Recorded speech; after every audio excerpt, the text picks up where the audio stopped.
Hello नमस्कार, कैसे हैं आप सभी। बहुत बहुत स्वागत है आप सभी का। आज के इस वीडियो में हम बात करने वाले हैं कर्म फल के बारे में। और हम बात ये करने वाले हैं कि सर जैसे अगर हमारे जीवन में किसी भी प्रकार की कोई भी समस्या है, जैसे कि सबके जीवन में अलग अलग समस्या है, किसी के रिश्तों को लेके है, किसी के पैसों को लेके है, किसी के नेगेटिव थॉट्स को लेके है, कोई ओवर थिंकर है ना। तो आप एक बात को समझिए, किसी भी प्रकार की कोई भी समस्या है, अगर आपका जो मोबाइल है वो आपके हाथ में है और गलती से वो गिर जाता है और वो टूट जाता है, ठीक है, तो आप इस बात को समझिए कि आप ये सोचते हैं कि अगर मैं ये मोबाइल अभी उठा के नहीं ले जा रहा होता तो ये नहीं गिरता, है ना। कई बार ऐसा होता ना कि अगर ऐसा नहीं होता ना तो ऐसा हो जाता, तो कर लेते फिर। बस वही तो बात है, कर्म फल इसी तरीके से मिलता है। अब आप बोलोगे सर मोबाइल फूट गया, इसमें मैंने क्या गलत किया था, वो चीज़ हमें याद नहीं रहती है। जीवन में हम कई काम ऐसे करते हैं जो कि नीति विरुद्ध होते हैं, जो कि नियम में नहीं होते हैं। जैसे कई बार ऐसा होता है कि मन में बेईमानी आ जाती किसी चीज़ को लेके, है ना। हमको लगता है कि चलो आज 100 रुपये, जैसे कुछ भी किसी भी प्रकार से बोले चलो आज ये भूल गया 100 रुपये, इसके 100 रुपये खा लिए अपन ने, तो वो जो 100 रुपये है वो ब्याज सहित आपको किसी भी तरीके से मोबाइल गिर गया, उसकी स्क्रीन फूट गई ऊपर की, बोले भैया 200 रुपये लगेंगे। तो आप देखिए कि ये 200 रुपये देने पड़ेंगे ना अपने को, मना कर सकते अपन नहीं कर सकते। थोड़ा बहुत कुछ तबीयत खराब हुई, डॉक्टर के पास गए, चेकअप कराया, बोले कुछ नहीं है आपके, नॉर्मल है, रिपोर्ट नॉर्मल है। अच्छा कितने पैसे भैया, बोले 2000 रुपये जमा करवा दो, वहाँ बाहर जमा करा दो। आप वहाँ बोलेंगे नहीं मैं जमा नहीं कराऊँ, मेरी रिपोर्ट तो नॉर्मल आई, फिर क्यों जमा कराऊँ, कुछ बीमारी होती तो जमा कराता। आप बिल्कुल खुशी खुशी से जाएंगे, वो 2000 रुपये वहाँ दे के आ जाएंगे। ये है कर्मफल। मतलब कि जो भी आपके जीवन में घटना हो रही है, एक छोटी से छोटी घटना, है ना, वो आपके ही किसी कर्म के परिणाम स्वरूप है। आप उसमें किसी को भी दोष नहीं दे सकते कि इसकी वजह से ऐसा हुआ, किसी की वजह से कुछ नहीं हुआ। अगर आपके कर्म 100% शुद्ध हैं, आपके कर्म बिल्कुल अच्छे हैं, आप नीति पे चलते हैं, आप ईमानदारी पे चलते हैं, तो ऐसी आपके साथ कोई भी चीज़ें नहीं होगी। कई बार हमको हमारे कर्म याद नहीं होते हैं। मुझे भी ऐसा थोड़ी है कि मुझे सब याद है मैंने क्या क्या किया था। ये तो मैं जब से समझ रहा हूँ कर्म फल को, तो तब से मैं सतर्क रहता हूँ। ये वीडियो देखने का कारण क्या है, आप जो हुआ वो ठीक है, लेकिन आज कम से कम आप अलर्ट रहेंगे। अगर आप जैसे कि कई बार ऐसा हुआ होगा कि हमने किसी व्यक्ति का बुरा करने की कोशिश की और हमने बुरा किया भी है उसका किसी भी तरीके से, और हमको मज़ा आ गया, हाँ मज़ा आया, मज़ा नहीं आया। वो जो चीज़ है, वो ऐसे जो भी चीज़ आपने करी है ना, वो रिटर्न आपके पास में फिर आप ही के पास आएगी। ये नियम है, ध्यान रखिएगा। कोई भी हो, चाहे आप एक अच्छा काम कर रहे हैं, आपने किसी कुत्ते को बिस्किट खिलाया, तो वो चीज़ किसी भी तरीके से आपके पास रिटर्न आएगी। तो इसलिए जो भी चीज़ हमारे साथ हो रही है, किसी भी प्रकार की, चाहे हम कितनी भी मुसीबत में हैं, हमारे मन में ये होता है कि सर हमने तो किसी का कुछ नहीं बिगाड़ा। याद नहीं रहता है कभी भी, क्योंकि हमको, अच्छा एक बात तो है, हमको ये ज़रूर पता होता है हर समय कि जो ये चीज़ मैं कर रहा हूँ ये सही है या गलत है, मैं इस व्यक्ति को धोखा दे रहा हूँ, ये सही है या गलत है, ये आपको पता होता है। लेकिन फिर भी आप चूंकि उस कर्म फल के विचार को, बहुत सारे लोगों को तो पता नहीं होता है। मैं आपको एक बात बता दूं कि कई घरों में, कई जगह ऐसा होता है कि वहाँ पे जो लोग रहते हैं उनको कर्म फल के बारे में कुछ भी पता नहीं होता है, और वो गलत काम करते रहते हैं, और उस गलत काम के परिणाम स्वरूप उनके जीवन में समस्याएं आती रहती है, और उनको ऐसा लगता है कि इट्स नॉर्मल, समस्याएं ऐसे आती रहती है ना। ऐसा नहीं है। अगर आपका सर भी दुख रहा है, ठीक है, अगर मान लो आपका सर भी दुख रहा है किसी कारण से, थोड़ी सी भी एक समस्या है, आप किसी चीज़ को लेकर चिंता में हैं, वो आपके ही किसी कर्म के परिणाम स्वरूप आपके पास आया है। बात समझना।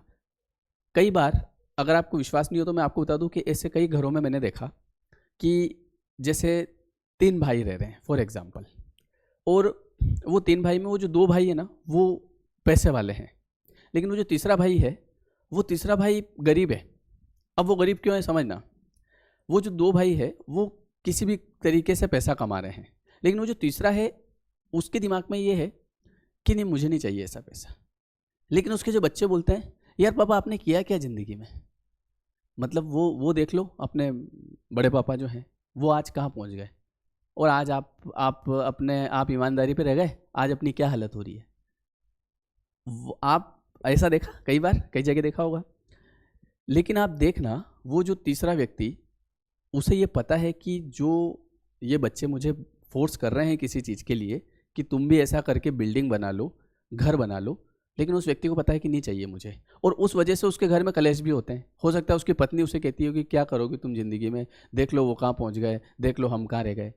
लेकिन वो जो व्यक्ति है ना गरीब, उसकी जिस स्पीड से उन्नति होगी वो आप सोच भी नहीं सकते। ये आपको रियलिटी बता रहा हूँ बिल्कुल। और वो कैसे होगी, आप सोचोगे कैसे हो जाएगी, वो सब छोड़ो आप, वो यूनिवर्स के ऊपर सब गणित है कि कैसे करना है।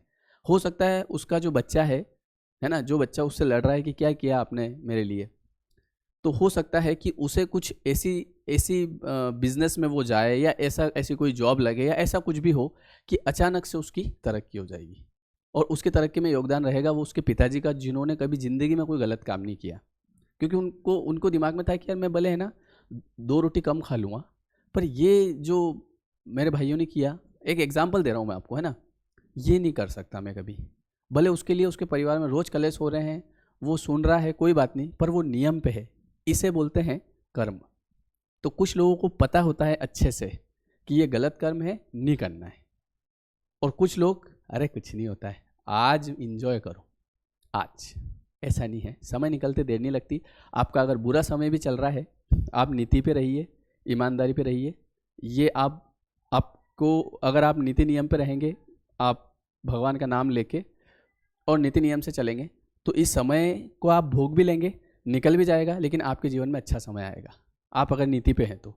और अगर मान लो आपके कोई समस्या है, फिर भी आप परेशान कर ही रहे हैं लोगों को, किसी भी तरीके से आप दुखी कर रहे हैं या कुछ भी गलत काम कर रहे हैं, तो वो समस्या कभी समाप्त नहीं होगी। हमेशा ध्यान रखना, अगर आप किसी समस्या में हैं तो अलर्ट हो जाइए कि यार अगर मैंने कुछ, आपको याद होंगे अगर कोई कर्म कि मैं ऐसे काम कर रहा हूँ, तो अभी उसको स्टॉप करिए और आप लोगों को चैन से जीने दीजिए, खुद भी चैन से रहिए। और अगर किसी, और हाँ एक और चीज़, अगर आपको पता है कि मेरे इस कर्म की वजह से शायद मुझे ये प्रॉब्लम आ रही है, तो आप उस कर्म को सुधार सकते हैं। उस व्यक्ति को जो आपने किसी भी तरीके से परेशान किया, तो उसके प्रति अच्छा भाव रख के उसके प्रति फिर से आप अच्छे रह सकते हैं। फिर देखिए आपके जीवन में फास्ट प्रोग्रेस हो जाएगी। तो मैं आपको बताऊं रियली कि ऐसे कई लोग हैं। आपको ये बात मेरी अभी समझ में आ गई होगी, जो मैंने आपको 3 फैमिली वाली बताई कि 2 बड़े भाई जो बिल्कुल ऊपर हैं, लेकिन वो जो तीसरे वाला है ना, वो इस स्पीड से जाएगा ना ऊपर कि वो सब चीज़ें सेट हो जाएगी उसकी। किस वजह से हुई? नीति, ईमानदारी। हमेशा याद रखना, नीति राज करती है। समय लगता है, वक्त लग सकता है, लेकिन राज करेगी। रामायण की एक चौपाई है कि निर्मल जन, वो एक राम जी कहते हैं कि जब उधर से रावण है ना उनके दूतों को भेजता है कि जाओ देख के आओ राम जी के वहाँ क्या क्या युद्ध के लिए कौन कौन लोग हैं, क्या क्या हैं। तो वो ऐसे पकड़ में आ जाते हैं, तो पकड़ में आ जाते तो बताते हैं कि देखो ये उधर के दूत हैं, इनको मार देना चाहिए। तो राम जी कहते हैं कि नहीं, वो दूत है, उनका काम कर रहे हैं, है ना। और उन्होंने स्वीकार भी कर लिया कि हे प्रभु हमसे गलती हो गई। तो उन्होंने उस समय कहा कि निर्मल मन जन सो मोहि पावा, निर्मल मन जन सो मोहि पावा, मोहे कपट छल छिद्र न भावा। मतलब मुझे है ना, निर्मल मन का जो व्यक्ति होता है वो मुझे अच्छा लगता है, और मैं उसकी परीक्षा जरूर लेता हूँ, लेकिन उसके जीवन में एक दिन तरक्की होगी। और मोहे कपट छल छिद्र न भावा, मुझे ये कपट से पैसा कमाना, कपट से काम करना, छल करना, छिद्र, इस तरीके से चीज़ें ये मुझे पसंद नहीं आती है। और आप हमेशा देखिए, आप किसी भी कहानी में देखिए, किसी भी कहानी में देखिए, जीत हमेशा सत्य की होती है। अगर आप सत्य पे हैं तो आपने महाभारत देखी होगी, तो उसमें जो कौरव होते हैं, है ना, कौरव में दुर्योधन जो होता है उसे पता होता है कि ये जो मैं कर रहा हूँ ये गलत है, लेकिन फिर भी पता नहीं क्यों वो कहते हैं ना विनाशकाली विपरीत बुद्धि। और इस तरफ वो जब श्री कृष्ण भगवान उसके पास जाते हैं, आपने वो रश्मि रति सुना होगा, है ना, कि वर्षों तक वन में घूम घूम बाधा विघ्नों को चूम चूम, स धूप धाम पानी पत्थर, पांडव आए कुछ और निखर, है ना, मैत्री की राह बताने को, सबको सुमार्ग पर लाने को, भीषण विध्वंस बचाने को, भगवान हस्तिनापुर आए, पांडव का संदेशा लाए। क्या संदेशा लाए कि 2 न्याय अगर तो आधा दो। उन्होंने, मतलब श्री कृष्ण भगवान ने पांडवों की तरफ से कौरवों को बोला कि 2 न्याय, अगर आप न्याय दे सकते हैं तो आधा दो। आधा दो मतलब कि जो भी राज्य है उसका आधा ये एक भाई का है, एक भाई तुम्हारा, तो आधा राज्य दे दो। तो 2 न्याय अगर तो आधा दो, पर इसमें भी यदि बाधा हो तो दे दो केवल 5 ग्राम। अगर इसमें भी कोई आपको अड़चन लग रही हो कि नहीं हमको नहीं देना आधा राज्य, तो श्री कृष्ण भगवान ने कहा कि कोई बात नहीं, तो अगर इसमें भी यदि बाधा हो तो दे दो केवल 5 ग्राम, रखो अपनी धरती तमाम, हम वही खुशी से खाएंगे, परिजन पर असी न उठाएंगे। दुर्योधन वह भी दे न सका, आशीष समाज की ले न सका, उल्टा हरि को बांधने चला, जो था असाध्य साधने चला। कि इसके बाद क्या आता है कि जब नाश मनुष्य पर छाता है, पहले विवेक मर जाता है। तो कृष्ण भगवान ने उसको कहा कि एक काम करो, आधा नहीं देते हो, 5 गाँव दे दो, ठीक है, 5 गाँव दे दो हमको, हम तो वही रखेंगे और खुशी से खाएंगे और परिजन पर असी न उठाएंगे। लेकिन दुर्योधन ने कहा कि एक सुई जो है ना, सुई, वो इतनी जगह भी नहीं दूंगा। फिर क्या हुआ, उसकी तरफ कर्ण था, और जब युद्ध हुआ तो पहली बार में जो युधिष्ठिर जी थे ना, वो कर्ण से हार गए, 4 बार हारे वो। तो वो श्री कृष्ण भगवान के पास गए, तो उन्होंने कहा कि यार कैसे क्या होगा, क्योंकि मैं बड़ा भाई हूँ, तो उनका विश्वास डोल गया। तो कृष्ण भगवान ने कहा कि तुम्हें अविश्वास इतना हो रहा है, मतलब मेरे ऊपर विश्वास नहीं है, मतलब तुम्हें सत्य पे विश्वास नहीं है ना भाई, तुम तो सत्य वाले व्यक्ति हो, तुमको सत्य पे विश्वास नहीं है। बोले सत्य पे तो विश्वास है, लेकिन मैं युद्ध में हार गया, मतलब कैसे होगा। बोले सत्य की हमेशा जीत होती है ना। तो श्री कृष्ण भगवान ने उसको समझाया कि सत्य जीतेगा, विश्वास करो। तो उसके बाद में फिर उनका विश्वास जागा और आखिरी में सत्य की जीत हुई ना। तो इसलिए अगर आप नीति पे हैं तो आपका कोई बाल बाका भी नहीं कर सकता। तो अगर हमारे साथ कोई समस्या है किसी भी प्रकार की, है ना, मेरे भी साथ, सबके साथ होती है देखिए समस्या। मैं आपको बताऊं, एक समय ऐसा था कि मैं मतलब 2-1 साल तक इतना डिप्रेस था कि मुझे कुछ समझ नहीं आ रहा था। किसी शादी में जाऊं तो मुझे अच्छा नहीं लग रहा है, मैंने कहा हो क्या रहा है, कहीं घूमने जाऊं तो अच्छा नहीं लग रहा है, बहुत मतलब ऐसा बिना काम का डिप्रेशन, कोई काम भी नहीं था, पैसा भी कमा रहे हैं, सब कुछ है, एवरीथिंग, लेकिन फिर भी। तो एक बार क्या हुआ कि मैं एक शादी में गया, तो सब इन्जॉय कर रहे हैं वहाँ पे, कपड़े वपड़े, नए कपड़े, ये वो, और मेरे से कुछ हो ही नहीं रहा। मैंने कहा मेरे को कुछ करना ही नहीं है। और ऐसे वहाँ जाके, एक गांव में थी शादी, तो एक पलंग ऐसे रखा हुआ था, तो मैं जाके उस पर लेट गया। तो मैं वहाँ देखता हूँ कि एक अंदर एक आदमी है, और वहाँ पे जैसे वो गांव में धान वान होता है लोगों घर में, तो भुट्टे के जो है बोरे भरे हुए थे, और उसके ऊपर एक आदमी बिल्कुल लेटा हुआ है, बढ़िया खर्राटे ले रहा है, दोपहर का 2 बजे का टाइम, बढ़िया मस्त खा पी के सो रहा है वो। मैं कह रहा हूँ यार, एक ये आदमी है, इसको ये वहीं सो रहा है मस्ती से, और एक मैं हूँ यहाँ पे, पैसा भी कमा रहे हैं, शादी चल रही इधर, सब कुछ बढ़िया है, पर मज़ा ही नहीं आ रहा है। तो हो क्या रहा है, कर्म। वो जो समय था या वो जो परेशानी थी, वो मेरे किसी न किसी कर्म की वजह से थी। आप बात समझे। और वो आप ऐसे देखो, कई लोग जो बिल्कुल पैसा नहीं कमा रहे हैं और गरीब हैं, लेकिन वो बोलते आ रहे हैं क्या करना आपने, मस्त है। बहुत सारे जो बहुत पैसा है, अमीर हैं, लेकिन वो परेशान हैं। तो ये सब कर्म का खेल होता है।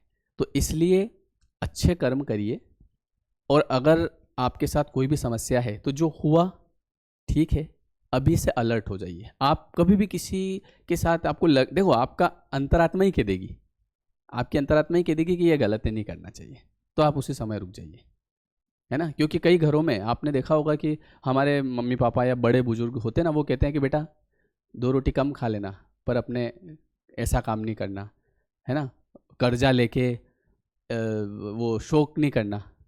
कई बार ऐसा होता है ना कि हमारा शौक होता है, बोले बड़ी गाड़ी लानी है, बोले पैसे हैं, बोले पैसे तो नहीं है, ले लेंगे उधार, बैंक से लोन ले लेंगे।